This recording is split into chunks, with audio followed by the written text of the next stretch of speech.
नागपुर में मेरी दूसरी विजिट है मनी बी की जो फंक्शंस ऑर्गेनाइज किए हैं। पिछले वर्ष भी मैं आप लोगों के बीच में उपस्थित हुआ था। तो मैं मनी बी को फिर से तहे दिल से शुक्रिया अदा करूंगा कि उन्होंने मुझे इतना ये मौका दिया कि इतनी बड़ी गैदरिंग, जब मैं पिछले वर्ष यहाँ पे आया था तब इतने ही आदमी या उससे भी ज़्यादा निवेशक मुझे देखने को मिले थे। हो सकता है कि उस वक्त मार्केट काफ़ी ज़्यादा बुलिश था, लोगों में उत्साह ज़्यादा था, लेकिन जिस हिसाब से मार्केट की वर्तमान में कंडीशन है और उसको देखते हुए भी मैं कहूँगा कि आज की जो गैदरिंग है या आज में जो निवेशक यहाँ पे उपस्थित हुए हैं ये मेरी अपेक्षा से अधिक है। और मैं पूरी कोशिश करूँगा कि उन्हें इन्वेस्टमेंट मंत्रा, स्पेसिफिक स्टॉक्स की सलाह, बजट पे क्या एक्सपेक्टेशंस हैं, आगे क्या रोड मैप होगा, जितना मेरी तरफ से बन सकेगा मैं उसे प्रेजेंट करने की कोशिश करूँगा। लेकिन उससे पहले मैं निश्चित रूप से मनी बी के जितने भी ऑर्गेनाइजर हैं और ख़ास करके शिवानी जो लीड लेती है, मैं उनका तहे दिल से शुक्रिया अदा करता हूँ।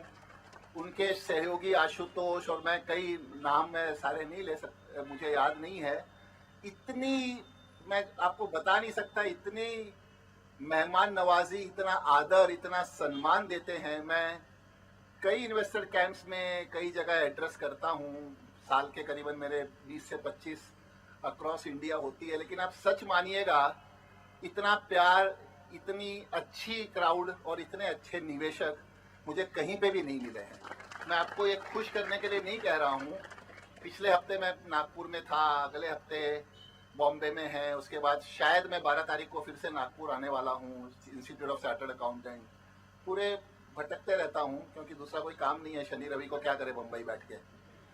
तो फिर से मैं मनी बी और खास करके शिवानी जी का तहे दिल से शुक्रिया अदा करूंगा और साथ साथ में अजय जी, जिन्होंने बहुत ही बढ़िया बात कही कि एज ए निवेशक आप यहाँ से कुछ लेके जाइएगा। मैं मेरी तरफ से असफल प्रयास करूंगा कि आप तक कुछ पहुंचाने का। अब आप आइए मार्केट स्ट्रैटेजी। अब क्या मार्केट स्ट्रैटेजी सही होना चाहिए, ये तो आपने बताया, आप कहोगे तो आपने बता दिया कि हम क्या गलतियां करते हैं, तो इसको सुधारें कैसे। Yes, that's a right point. Here again I have tried to give you 7-8 points. First, we must have a balanced asset allocation. Now let me just quickly refer here the asset allocation. हर आदमी, चाहे वो 20 साल का हो, चाहे 70 साल का हो, चाहे 50 साल का हो, हर एक की सेविंग्स का एक डिस्ट्रीब्यूशन होता है कि उसका अलग अलग एसेट क्लास में इन्वेस्ट किया हुआ पैसा है। चाहे वो बैंक एफडी हो, चाहे गोल्ड हो, चाहे वो रियल एस्टेट हो, चाहे स्टॉक्स हो, चाहे आर्ट पेंटिंग हो, या और कोई भी तरह का इन्वेस्टमेंट हो, या किसी को लोन दिया हुआ हो। तो अगर आप एसेट एलोकेशन पे आते हैं तो मैंने अगेन अपनी थियरी है, मैं किसी की थियरी को डिस्प्यूट नहीं कर रहा हूं, लेकिन अगर आप लोगों से सुनोगे, कई जानकारों से, तो वो कहते हैं कि साहब आपकी उम्र को 100 से घटाइए। मानिए कि किसी 20 साल के आदमी को है कि वो कहे कि मैं 20 साल का हूं, तो जो उस थियरी को प्रोफेस करता है, हर एक की थियरी अपनी अपनी होती है कि 100 में से आप 20 साल को घटाइए 80, तो आप 80% इक्विटी में इन्वेस्ट करिए। मैं कहता हूं नहीं, मैंने एक बार अब बिलीव करिए कि सारे के सारे मैं मेरे पर्सनल अनुभव आपको बता रहा हूं।